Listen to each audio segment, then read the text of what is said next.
still might go up there. It might be Cam, Cedric, fucking Quinn. Or I would do Quinn, Cam, and Leah, because if it came down to Quinn and Leah. My little ones, my big ones actually don't look bad. They're just long. For her. Hey y'all, welcome back to my channel. My name is Lex, and I would absolutely love it if you love this content, if you like me, if you want to support the channel, if you would like, share, comment, and subscribe. Subscribe to the channel, turn on the notification bell so that way you can always get the newest content. I do want to again give a big thank you to those of you guys who have come to this channel. We are on the road to 1,000 subscribers. I am less than 100 subscribers away. We are so close, and I'm just so grateful because y'all Big Brother watchers, y'all show out, okay? You guys are amazing. You guys are so supportive. All of your comments make my day. They make me so happy. And as I said, it's just so nice to talk about a show that I love so much here online with you guys. So I am grateful for that. If you haven't subscribed yet, please consider this maybe being the video that lets you subscribe. And one last thing before we get into this live feed update, I do have Twitter. If you want to see more reality TV show chatter and mess, you can follow my Twitter here. That's it. Let's get into the live feeds. We are recapping day 26. And I'm gonna call this video Everyone Lies to Rubina for 12 hours straight. It was probably more than 12 hours, but at least 12 hours straight, every single person in this house lied to Rubina about the fact that she is going on the block. Okay, let's get into it. So let's begin. I'm not going to start off from the morning yesterday because they had the veto competition, and honestly, before the veto, there was a little bit of chatter, a few conversations here and there, but a lot of the same repeated things, predictions of who's going to win. If this person wins, who are we going to take off? So let's just start right at the veto. The winner was Tucker. The winner of the veto was Tucker, and Tucker's a cop beast, y'all. Tucker is a beast. He is beasting through these competitions. So now it kind of turned to what is Tucker going to do with the veto? Because the obvious answer is that he takes himself off, but there's the little inclination of what if he considers taking someone else off? Knowing Tucker, he is kind of reckless and he would do that. So Tikor and Chemo have a conversation. Chemo is getting very, very paranoid, and throughout the day, Tikor does realize that Chemo's getting paranoid, and even at a certain point says, look, I don't want Chemo's paranoia to bring my game down. But Chemo is worried about Joseph because he was acting weird. Tikor is basically reassuring Chemo and saying, look, it does not make sense to put one of us on the block. We're not really in the line of fire. She says they don't have to worry about being on the block, being put up, as long as they stay on the right side of the vote. And a lot of their conversations consist of debating whether or not to talk to Quinn to find out exactly what Quinn's going to do with the renom. So Chemo at this point, again, is just so paranoid. He feels like everyone in the house is acting weird towards him. And Tikor does want the 5 points, which remember, that's that alliance that was made with Tucker and some other people to meet at some point. So Chelsea and Tikor, they are talking. Tikor wants to get Quinn to change the nomination from Rubina to Leah. As we know, Rubina is the presumed replacement nom because she is close to Tucker. It's an easy shot to take. For Quinn, he says, look, I can't work with her because she's always going to be a number for Tucker, and I need to disarm Tucker. So Tikor, though, wants to see if she can get that shifted over to Leah. But it's not looking great, especially because Quinn likes Leah. I don't know. Now, Chelsea says she's not in an alliance with MJ and Leah because Chelsea's been hanging around with them a lot, but she wants us all to know she is not in an alliance with those two, even though she talks with them a lot. Rubina comes in, and they think that Leah could get some info out of Quinn about what he's planning to do because, quote unquote, he's in love with her. But again, Rubina being very clueless about the game. Yes, Quinn likes Leah as a person. I think he wants to date her, but he does not necessarily 100% trust her in game. And also Leah does not trust Quinn in game. So I just don't know that that's going to be a thing.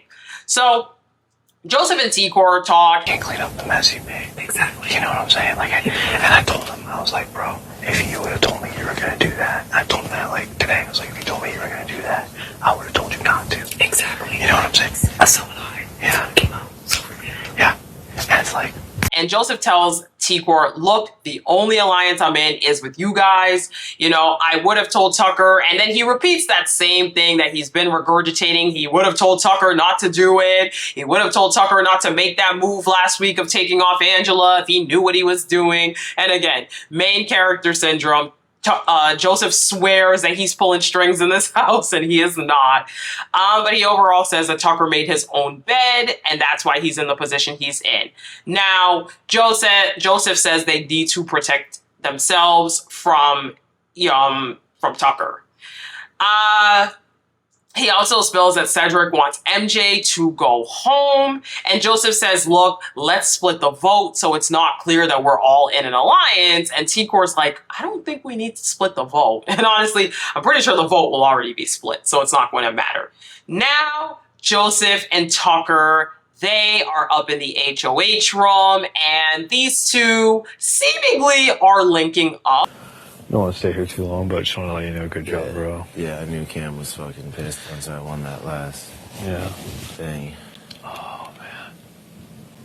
Yeah, let's fucking go, dog. Yeah. I'm coming for Cam hard. Cool. Putting his ass up.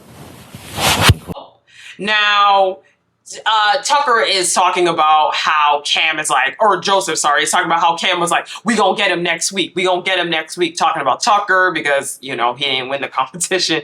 Joseph says, look, nobody really knows that we're together in this house right now, which is fair. I don't think a lot of people know that. But Tucker is coming for Cam. He does confirm next week he is going for Cam for, you know, trying to put him up. He wants to put up Quinn, Cam, and Leah next week. Those are his 3 nominees. And, you know, Joseph lets Tucker know again that there is no alliance with him and Leah. Because remember, those two have been talking a lot. Just the two of them. The other night they had that long conversation. And then they've been just sitting, the two of them. So Tucker said Angela is the one that told him that there was potentially an alliance between those two because I'm assuming Angela observed them talking. Now, Joseph does reveal the 5 Points alliance to Tucker. I don't know why my words just went. But Joseph reveals the 5 Points alliance to Tucker. And Joseph also says that Angela is right about Chelsea and Brooklyn and that they're not interested in working with Tucker. They don't really trust him. Overall, Joseph is like, look, they're all just trying to keep you close because they are afraid of you. So don't trust them. Don't trust the 5 Points alliance. Don't trust Chelsea, Brooklyn. But overall, you know, the show's like, we're going to flip the game on our head. We're going to flip the game on our head. You know, we're going to flip the game on its head. We got this. You know, they're not worried about Angela at this point because she's going to respect their moves. They're under the belief system that Angela would definitely vote for one of them in the jury. And at some point, Joseph even says, look, like, people will never suspect we're together and we don't have to come after each other because our games are just so different. But overall, they make an alliance. You know, they don't name it, but they basically solidify that they are working together. They're going to go to the end. I guess this is the final 2. And I'll be honest with you, I'm all right with this final 2. I'm all right with it because they're both so delusional that, like, I could see them shaking it up. Okay, so I'm not against their final 2, but a lot of this conversation, I was like, the Delulu is flying out that mouth.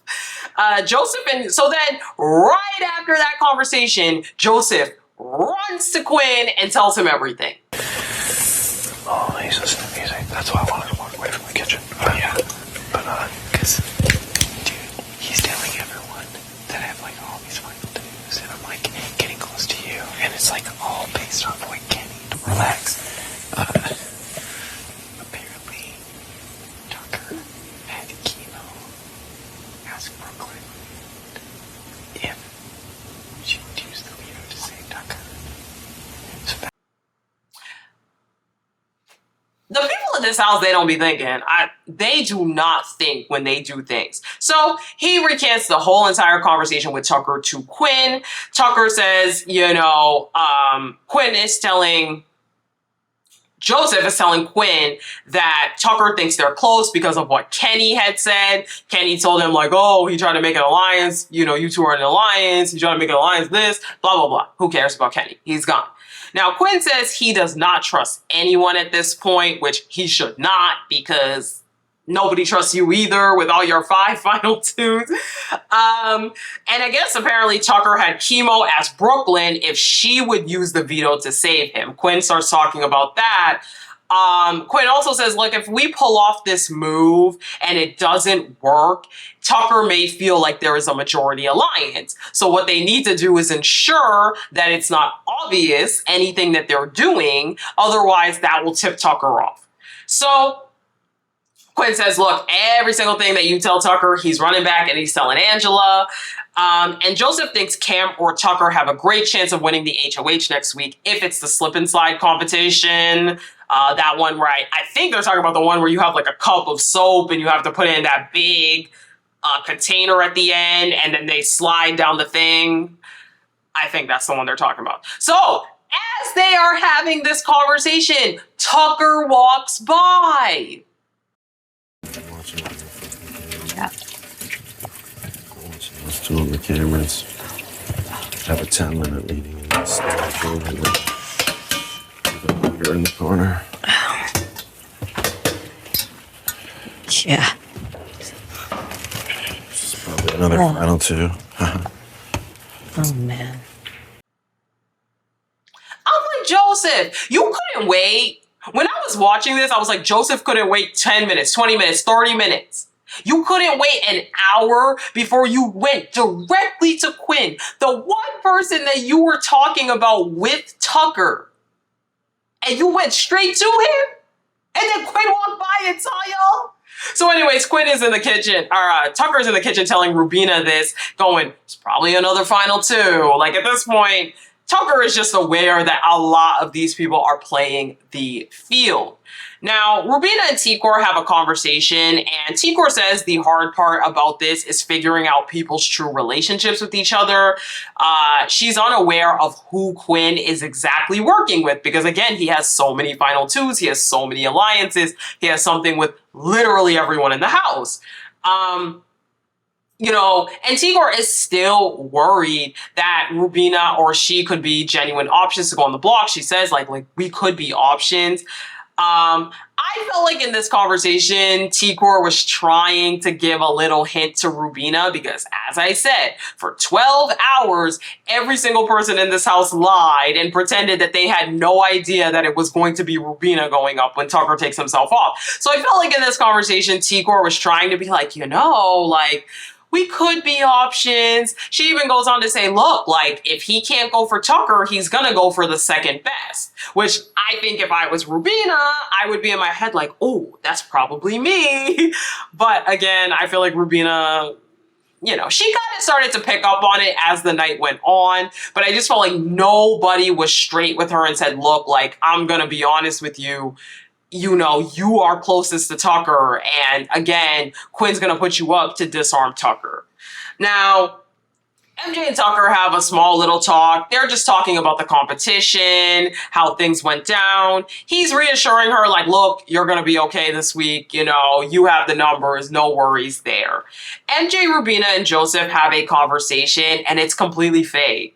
Like, I'm tired of these fake conversations with Rubina. I feel so bad. So they have this fake conversation about who's going on the block. Obviously, Rubina's speculating, she's spiraling, and everyone is, again, just pretending like they have no idea that it's going to be her.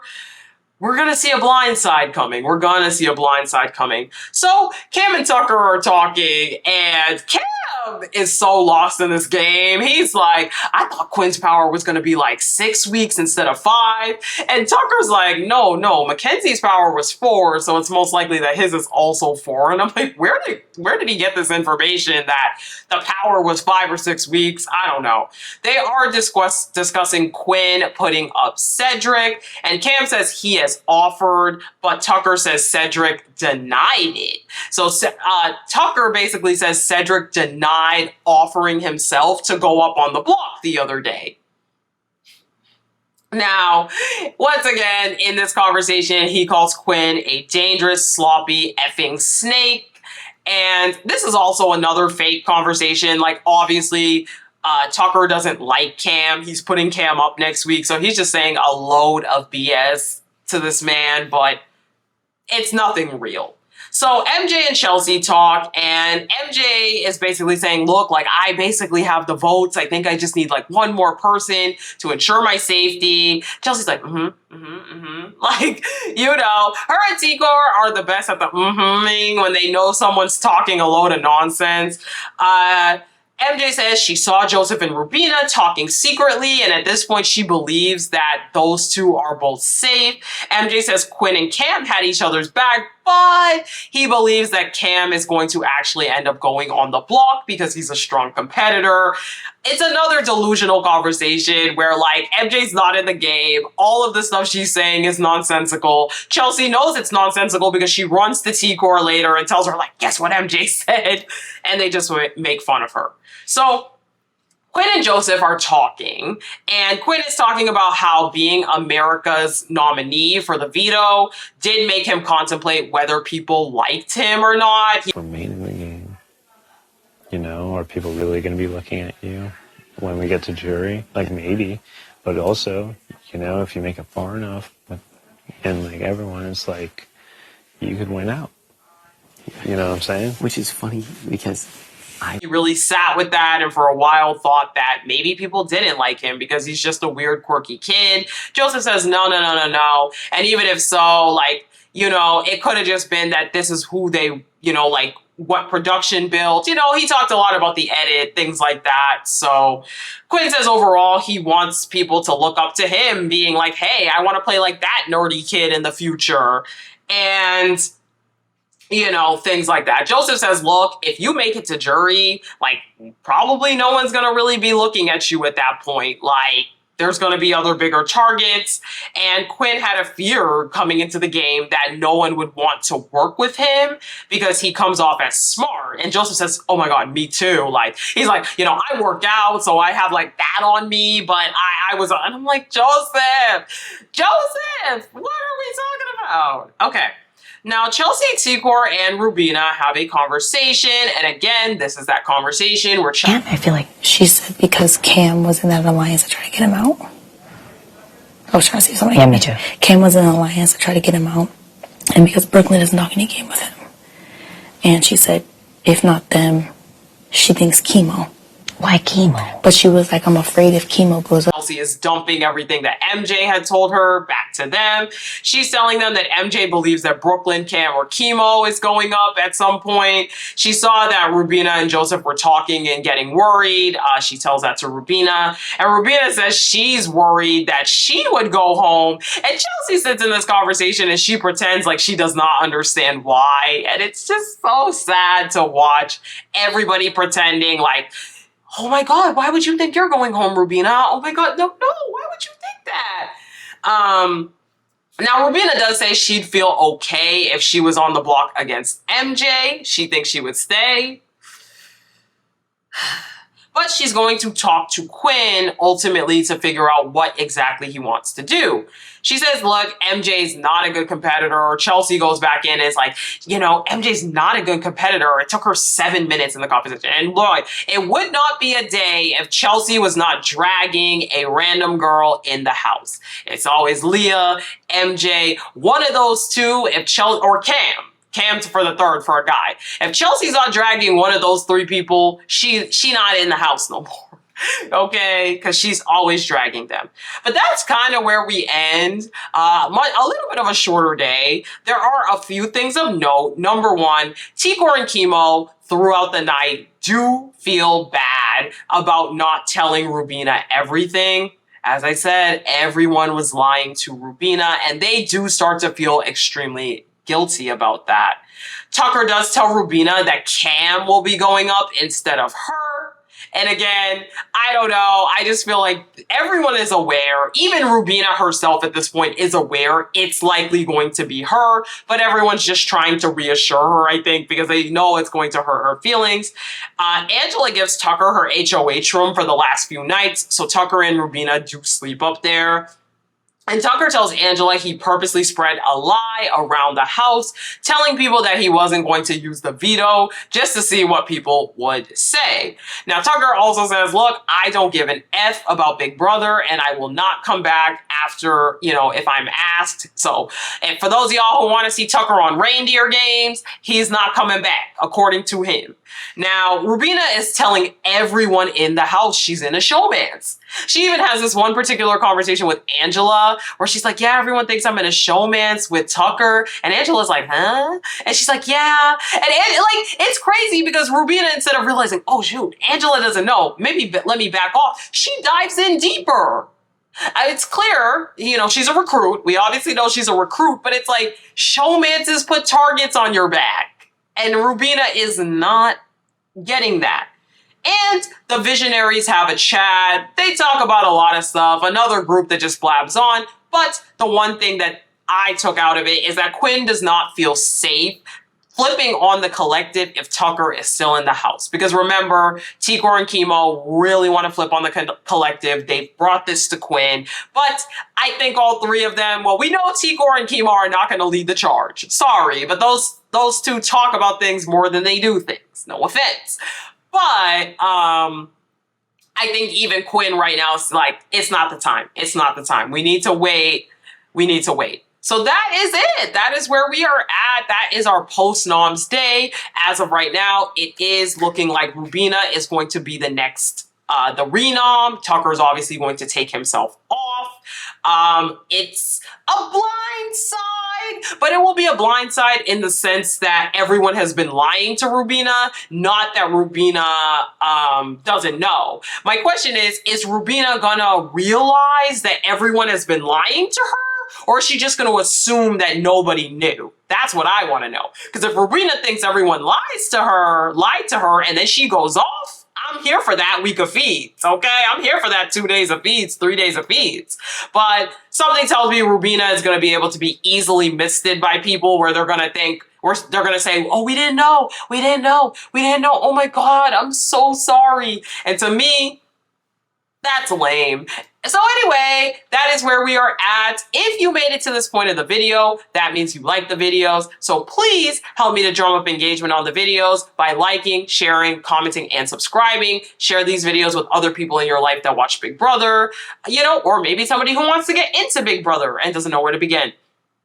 Also, if you are not subscribed, please make sure to hit the subscribe. Also, turn on the bell so you know when these recaps come out. I'm doing them every day. This week, I did a recap every day. I feel really proud of myself because, sometimes I don't do the weekends to give myself a break, but I've just been so motivated and hyped up this week. So I'm really proud of myself for that. So anyway, we are on the road to 1,000 subscribers and I am less than 100 subscribers away. So please, please, please help me to get there. Also, by the way, I will be recapping the Challenge 40 that is starting this week. So look out for those videos. Look out for that content. And if you made it here, thank you, thank you, thank you, thank you, thank you. I appreciate you all so much. Seriously, love you guys. You guys are the best. The Big Brother community is the bomb. Y'all rock. And I will talk to you guys in my next video. Bye.